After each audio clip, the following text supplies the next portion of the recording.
مدینہ کے قریب ایک چھوٹا سا گاؤں تھا جس کا نام نورآباد تھا۔ یہ گاؤں ظاہری طور پر سادہ تھا مگر اس کے باسی ایمان، صبر اور اخلاص میں بہت امیر تھے۔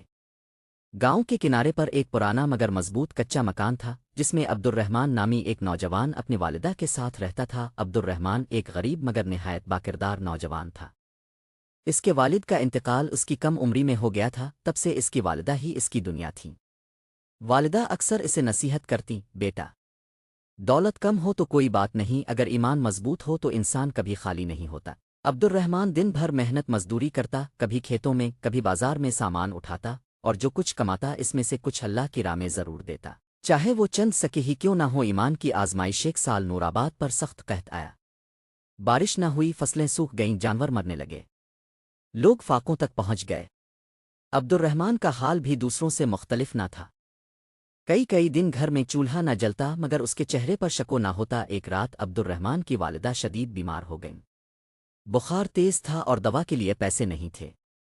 عبد الرحمن ساری رات ماں کے پاس بیٹھا رہا، آنکھوں میں آنسو اور لبوں پر دعا تھی، اے اللہ، تو ہی شافی ہے، تو ہی رزق دینے والا ہے، مجھے کسی حرام راستے پر نہ ڈالنا۔ او لالچ کا دروازہ۔ اگلے دن عبد الرحمن بازار گیا کہ شاید کوئی کام مل جائے۔ وہاں اس کی ملاقات سالم نامی ایک شخص سے ہوئی جو شہر کا ایک امیر تاجر تھا مگر اس کی شہرت اچھی نہ تھی۔ سالم نے عبد الرحمن کو دیکھا اور کہا، میں تمہیں ایک رات کے کام کے بدلے سونے کے سکے دے سکتا ہوں۔ عبد الرحمن نے پوچھا، کام کی نوعیت کیا ہے؟ سالم نے ادھر ادھر دیکھا اور دھیمی آواز میں بولا، کچھ مال ہے جو شہر سے باہر پہنچانا ہے، بس کسی کو خبر نہ ہو۔ عبد الرحمن سمجھ گیا کہ یہ ناجائز کام ہے۔ اس کے دل میں لمحہ بھر کے لیے ماں کی بیماری، خالی گھر اور بھوک کا خیال آیا، مگر فوراً اس نے سر جھکا لیا، یہ معاف کیجیے، میں حرام رزق نہیں کما سکتا۔ او سالم ہنس پڑا، ایمان سے پیٹ نہیں بھرتا لڑکے۔ عبد الرحمن خاموشی سے وہاں سے چلا گیا مگر اس کا دل مضبوط تھا۔ صبر کا پھل۔ اسی شام گاؤں کی مسجد میں اعلان ہوا کہ ایک نیک دل مسافر شہر سے آیا ہے اور قحط زدہ لوگوں کی مدد کرنا چاہتا ہے۔ عبد الرحمن بھی مسجد پہنچا۔ وہ مسافر ایک بزرگ عالم تھے جن کے چہرے پر نور اور آنکھوں میں شفقت تھی۔ انہوں نے لوگوں میں اناج، کپڑے اور کچھ رقم تقسیم کی۔ جب عبد الرحمن کی باری آئی تو بزرگ نے اس کے چہرے کو غور سے دیکھا، بیٹا، تمہارے چہرے پر صبر کی روشنی ہے۔ عبد الرحمن کی آنکھوں سے آنسو بہہ نکلے۔ اس نے اپنی ماں کی بیماری کا ذکر کیا۔ بزرگ نے اسے دوا کے پیسے دیے اور دعا دی، اللہ تمہیں دنیا اور آخرت میں کامیاب کرے۔ امتحان ابھی باقی تھا۔ دعا سے عبد الرحمن کی والدہ بہتر ہو گئیں مگر قحط ختم نہ ہوا۔ ایک رات عبد الرحمن نے خواب دیکھا کہ وہ اندھیرے میں بھٹک رہا ہے اور دور ایک روشنی ہے جو اسے آواز دے رہی ہے، جو میرے راستے پر چلا وہ کبھی تنہا نہیں ہوا۔ وہ گھبرا کر جاگ اٹھا اور فجر کی نماز ادا کی۔ چند دن بعد گاؤں کے رئیس کا انتقال ہو گیا۔ اس کا کوئی وارث نہ تھا۔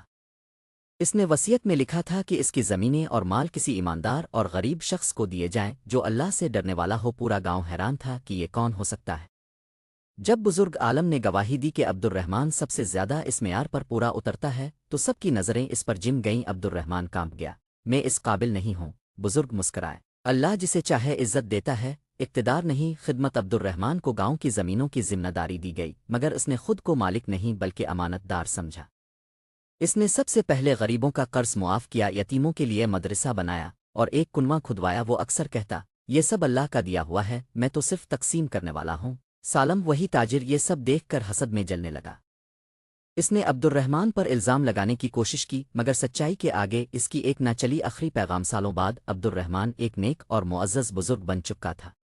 ایک دن اس نے گاؤں کے بچوں کو جمع کیا اور کہا، بیٹو، یاد رکھو دنیا کی سب سے بڑی دولت ایمان ہے۔ جو اللہ پر بھروسہ کرے اللہ اس کے لیے راستے کھول دیتا ہے، وہاں سے بھی جہاں سے گمان نہیں ہوتا۔ اسی رات عبد الرحمن اس دنیا سے رخصت ہو گیا۔ پورا نورآباد رو رہا تھا مگر ان کے دل مطمئن تھے کہ ایک سچا بندہ اپنے رب سے جا ملا۔ سبق یہ کہانی ہمیں سکھاتی ہے کہ صبر کبھی ضائع نہیں جاتا، حلال رزق میں ہی برکت ہے۔ آزمائش کے وقت ایمان مضبوط رکھنا ہی اصل کامیابی ہے۔ اللہ پر توکل کرنے والا کبھی ناکام نہیں ہوتا۔